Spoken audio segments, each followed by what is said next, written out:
6 months into his second coming, how is President Mahama communicating with Ghanaians in the digital age? Is he reclaiming the narrative or repeating the old things? Hi, my name is Keni Ribeiro, and you are watching Civic Signal, a show on which we talk about political comms, government comms, and how that impacts civic engagement in our world today. Today, we're assessing the digital government communications of John Mahama's administration from January to July 2025. Let's get into it. I'd like to start with the president himself. The first thing is he returned with calm authority. His bios were all updated. He posted on LinkedIn to say, he updated his profile on LinkedIn to say that he was now the president. His team launched a hashtag which was Mahama the President, which I saw as a good indication for them to try and chronicle his journey, which I see as his legacy 10. And so all of those were very good from a comms point of view initially. When he does speak, he speaks about restoring Ghana, healing the economy, and re-establishing credibility. Keywords which would delight citizens, especially given the turbulent challenges we've had in recent times. He has also been very stable in his tone when he engages the public. He uses humor, current affairs, and relatability to make us feel as though he sees us and he gets us. His recent public engagements on the world stage also really went well because they were framed nicely, showing that Ghana is back in the room, which are very good signals from a comms point of view, a good way of restoring confidence and trust in the citizenry who not so long ago showed him the door. However, there are a few things. The first thing is, it doesn't seem like President Mahama is engaging with us. It feels like he comes to inform us about what he's doing, whether it's through a tweet or a press release or a policy rollout, but there's very little room for us to engage and give him feedback directly on what is happening. So it feels very much like how some of us regard those who send us non-broadcast messages or invite us to online prayer meetings and never speak to us except when they have to say that. So we want to feel more engaged. We want a more digitally present president. That would be most welcome. I also find that his digital strategy is a little too Facebook heavy. We're halfway through 2025. I'm yet to see explainer videos. I'm yet to see TikTok videos. I'm yet to see YouTube shorts. I'm looking for that intentionality in engaging the citizenry to understand what his government is offering us. We don't have that yet. We've launched the 24-hour economy. What does that mean for the regular Joe? This was his flagship project. I expected a video of the president telling us, walking us through what their policy means for the regular person and how each of us can be plugged in. And for that video to be translated in multiple languages. I still haven't seen that, but I understand the 24-hour economy is running, whatever that means. And that is the challenge. The gap in communication is always what gives the loophole for dissension to arise, for miscommunication to rise, and for the opposition to find ways to throw dust in people's eyes if they want to. Another thing is for a government that was brought to power by a much younger voting populace, his messaging rather feels very informative and not inclusive. So whenever we get an alert, he's telling us about something. It's not inviting us to the table to discuss with him. And for us, as young people, particularly off of the back of the Stop Galamsey protests, we understand how our voices matter. And that inclusion should not be based on who is in government, who is close to power, and it should be all of us as young people. Our voices, our opinions should matter. And I'm yet to see that translate in how President Mahama and his team handle things.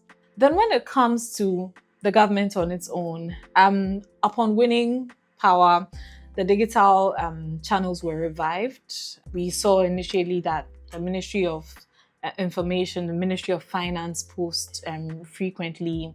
The SONA address was covered online with high quality visuals and quote cards. But again, we didn't see an explainer video, something short that people can take away. Because if you don't control that narrative, you always leave a gap for someone else to maneuver in. And I find that's one of the lacking things. It shouldn't be left to the media to tell the story of what the government is doing. And it should be done in such a way that there's an archive for which a successive government will even have something to refer to say this is how it was done, this is where this is going, this is how this is being done. That hasn't come through yet. For some of the ministries, they are yet to tweet 7 months into administration. And some of them are very critical ministries. I was hoping, for instance, to see a tweet from the Creative Arts Ministry talking about some of the wins we've had in recent times with some of our young creatives. Nothing has come through. The Youth Ministry, nothing has come through. Even with the passing of rest his soul, Daddy Lumba, I was expecting to see the ministries, for instance, Creative Arts, and how important his work has been, put out some content. We haven't seen that come through as well. So it always leaves a gap of, okay, what's being done? And I hear before someone comes on to say, oh, we've had these meetings where the minister comes to update us. The truth is, let's be honest, who in 2025 is watching a press briefing unless they're a member of the press or they are a member of the political party or a member of the communications team? We don't watch press releases. We don't listen to press briefings, a full 30, 45 minutes press briefing, no. But we will most likely watch a 3-minute video that summarizes what the minister has to say with the key touch points that help us to understand what the government is doing. And that content must come from the office of the president or the respective ministries, not from an individual account. Because that's one thing that I also see as a challenge. One moment, the account is an account that is representing is a person's account, but then next moment is also a form of a source of information for the government. What that brings is confusion when the person is tweeting as a person and maybe throwing political jabs. Our expectation is at all points, if it's a government communication outlet, it should remain that. If the problem is managing to, then it should stick to the formal accounts and not the personal accounts. That's what I believe, because what you don't want is to start lowering the amount of credibility that we can place on your tweets, because we don't know whether you're saying it as a person or you're saying it as a representative of the government. So that's just food for thought. Another thing is there's no youth-facing digital campaign. Yes, I know that the Minister of Finance tweeted when he made his first presentation talking about the young FAMDs whose salary arrears had been pending. That was fantastic.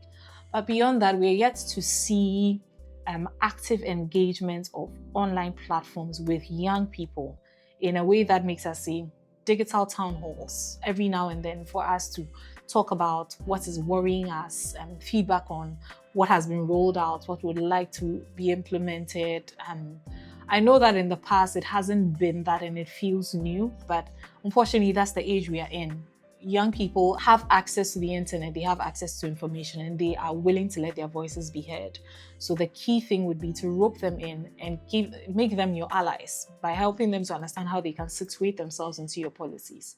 Because like I said, 24-hour economy has been launched. A number of youth-facing policies have been launched, but how many people know about it? How many people understand how they can access it? How many people even can speak to their direct benefits 7 months into your administration? Not being able to do that is how we get to a point where you would say, I've done X, Y, Z, and the people on the ground can't see it, they don't know it, and they can't speak to it. So based on President Mahama's messaging to say that we want to rebuild national confidence, my thing would be information should become engagement and broadcasts must become dialogue. Invite us to the table, whether it's pensioners, young people, farmers, whoever it is. bring us to the table. And now that we have the internet, it's very easy to do. We don't even need to be in one space. We just need to have the internet to connect.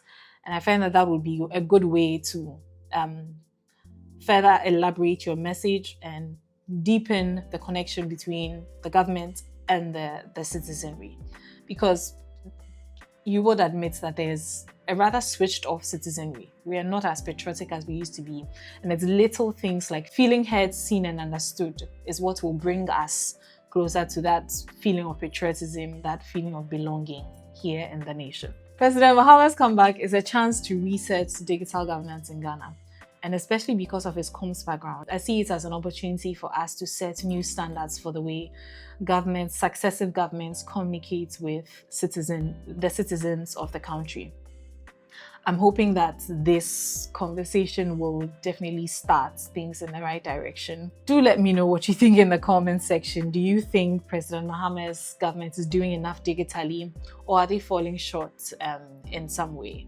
Even if you disagree with me, hopefully the conversation will steer government comms in the right direction. So, as always, my name is Keni Ribeiro. I'll see you in the next one.